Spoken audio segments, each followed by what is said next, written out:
శుభోదయం. యో దేవ సవితాస్మాకం ధియో ధర్మధిగోచరాత్ ప్రేరయైత్తస్య భర్గస్య తద్వరేణ్యముపాస్మహే. నవరాత్రి ఉత్సవాల్లో భాగంగా ఈ 3వ రోజున అమ్మవారిని మనం గాయత్రీదేవి రూపంలో దర్శనం చేసుకుంటాం. అలాగే శ్రీశైలంలో భ్రమరాంబాదేవిని చంద్రఘంట అమ్మవారిగా దర్శనం చేసుకొని తరిద్దాం.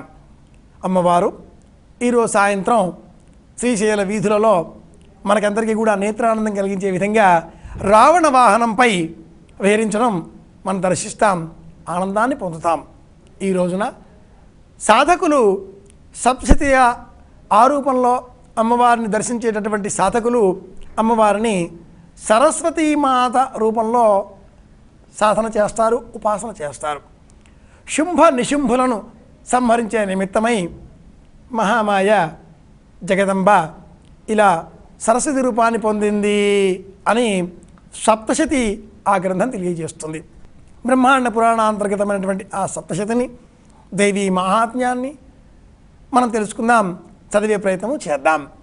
ఇక ఈ రోజున అమ్మవారికి ప్రీతికరంగా కనకాంబరపు రంగులో ఉండేటటువంటి చీరను ధరింపజేయడం ద్వారా అమ్మవారిని ఆనంద పెట్టడం, అలాగే మన ఇంట్లో ఉండేటటువంటి అమ్మాయిలు, బాలికలు, కుమారీ పూజకు అర్హత ఉన్నటువంటి 4 ఏళ్ల వయసు గల బాలిక, ఈ రోజున మనం ఆ అమ్మాయికి ప్రీతికరంగా 4 సంవత్సరాల వయసు ఉండేటటువంటి బాలికకు కనకాంబరం రంగులో ఉండేటటువంటి దుస్తులను అందించడం, గాజులను అందించడం, సంతోష పెట్టడం ద్వారా అమ్మవారి అనుగ్రహాన్ని పొందగలుగుతాం అని కూడా సంప్రదాయం చెబుతుంది.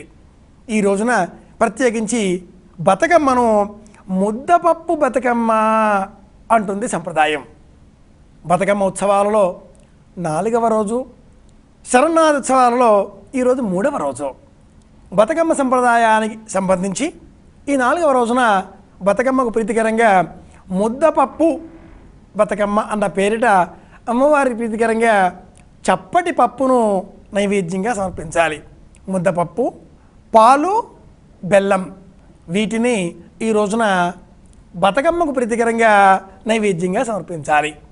అలాగే సంప్రదాయంలో భాగంగా ఈ రోజున సప్తశతి మార్గాన్ని అనుసరించేటటువంటి వారు అమ్మవారికి ప్రీతికరంగా సమర్పించవలసిన నైవేద్యం పంచదార. ఇక విజయవాడలో ఉండే అలంకారాలు, శ్రీశైలంలో ఉండే అలంకారాలు, వాటికి అనుగుణంగా మనం అమ్మవారిని అర్చించే పక్షంలో అమ్మవారికి ప్రీతికరంగా ఈ రోజున మనం కొబ్బరి అన్నం నైవేద్యంగా సమర్పించాలి. అమ్మవారికి ప్రీతికరంగా పంచదారని నైవేద్యంగా సమర్పించినందువల్ల ఫలం ఆయుర్దాయం పెంపొందించుకోవడం అంటుంది సంప్రదాయం. మన అదృష్టం కొద్దీ ఈ శరన్నవరాత్రి ఉత్సవాలలో ఒకవైపున బ్రహ్మాండ నాయకుని బ్రహ్మోత్సవాలు కూడా వైభవోపేతంగా ప్రారంభం అవుతున్నాయి. ఈ రోజున ధ్వజారోహణం, అలాగే పెతశేష వాహనంపై శ్రీవారు తిరుమాడ వీధులలో విహరిస్తారు. పెతశేష వాహనం, ధ్వజారోహణం ఈ రెండింటిని ఈరోజు మనం దర్శనం చేసుకుంటాం. ధ్వజారోహణం అనగానే ఆలయంలో ఉండేటటువంటి ధ్వజస్తంభం ఎదరగా గరుడ చిత్రం ఒకటి వేలాడదీసి ఆ గరుడ చిత్రికను అలంకరింపజేసి గరుడ చిత్రాన్ని తాడు ద్వారా ధ్వజానికి వేలాడదీస్తారు. ఇదే ధ్వజారోహణం. ఈ ధ్వజం పైన ఆ గరుత్మంతుల వారితో పాటుగా 33 కోట్ల దేవతలకు కూడా ఆహ్వాన పత్రిక అది. ధ్వజస్తంభానికి ఇలా మనం ఆరోహణం అన్న పేరిట వేలాడదీసిన ఈ ఆహ్వాన పత్రిక ఉద్దేశ్యం ఏమిటి అంటే 33 కోట్ల దేవతలందరికీ కూడా బ్రహ్మాండ నాయకు బ్రహ్మోత్సవాలు అవుతున్నాయి, అందరూ రావాల్సింది అనే పిలుపు అది. తిరుమలలో ఈ రోజున బ్రహ్మాండ నాయకు బ్రహ్మోత్సవాల్లో భాగంగా ధ్వజారోహణం, పెతశేష వాహనం ఈ రెండింటిని మనం దర్శనం చేసుకుంటాం. అలాగే విశేషమైన నైవేద్యాలలో భాగంగా రవ్వ కేసరి, పులిహోర వీటిని ఈ 3వ రోజున నైవేద్యాలుగా సమర్పిద్ది. అమ్మవారి అనుగ్రహాన్ని మనమంతా పొందుదాం.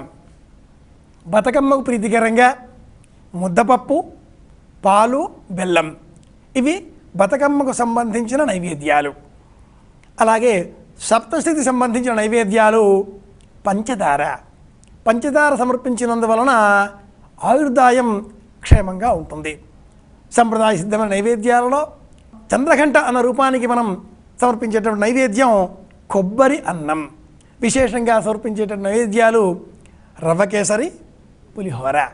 వివిధములైన నైవేద్యములతో, వివిధములైన స్తోత్రములతో, వివిధములైన అలంకారములతో కనకాంబరపు రంగు చీరలో మెరిసిపోయేటటువంటి అమ్మవారిని దర్శనం చేసుకొని మనమంతా కూడా అందరి క్షేమాన్ని కోరుకుంటూ అమ్మ అనుగ్రహాన్ని కోరుకుందాం అని మనవి చేసుకుంటూ శుభమస్తు.